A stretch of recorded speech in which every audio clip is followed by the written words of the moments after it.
we shall know him through his messengers. The revelation of Baha'i. In Shia Islam, most followers believe that the Mahdi, the descendant of Muhammad who will come to restore the religion of God, is Muhammad al-Mahdi, the 12th Imam, who lived on earth until 941. His return to bring peace and justice to the world is a cornerstone of the branch of Shia known as the Twelvers.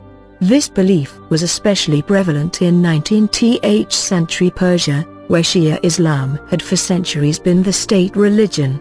It was here, in 1844, that Sayyid Ali Muhammad Shirazi, 1850, declared that he was the Bab, gate, and had come to establish a faith in readiness for the coming of he whom God shall make manifest. The Islamic authorities persecuted his followers, known as Babis, for their beliefs.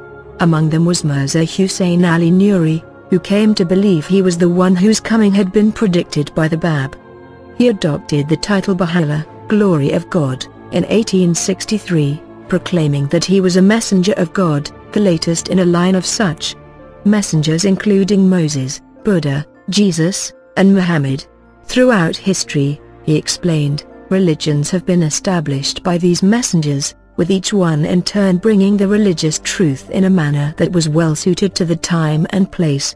Each messenger has also prophesied the coming of another messenger, in a progressive revelation, a continual unfolding of the message of God. The nature of the message.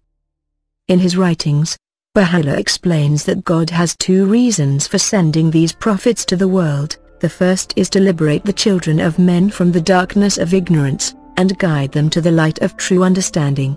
The second is to ensure the peace and tranquility of mankind, and provide all the means by which they can be established.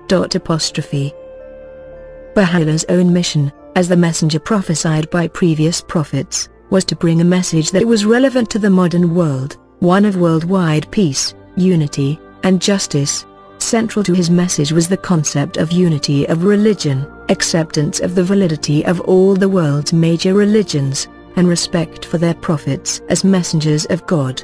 With this teaching he hoped to avoid what had before now become a source of religious conflict, while promoting the unity of humankind and rejecting inequality, prejudice, and oppression. Baha'u'llah. The founder of the Baha'i faith was born Mirza Husayn Ali Nuri in Tehran, Persia, in 1817, but is better known by his adopted title of Baha'u'llah, Glory of God. He was brought up as a Muslim, but became one of the first followers of the Bab, Sayyid Ali Muhammad Shirazi. In the 1850s, he came to believe that he was the fulfillment of the Bab's prophecies. He was imprisoned for his heretical beliefs, then banished to Baghdad and later to Constantinople, modern Istanbul, where, in 1863, he declared himself as Baha'u'llah, God's latest messenger on earth. Most of the Babis believed his claims, and, as his followers, became known as Baha'is. In 1868, Baha'u'llah again fell foul of the Ottoman authorities, and was sent to a penal colony in Akka, in Palestine. He was gradually permitted greater freedom, but nevertheless remained a prisoner in Akka until his death in 1892. Followers of the Baha'i faith consider it more respectful to depict Baha'u'llah not with an image, but with a stylized version of his name in Arabic calligraphy.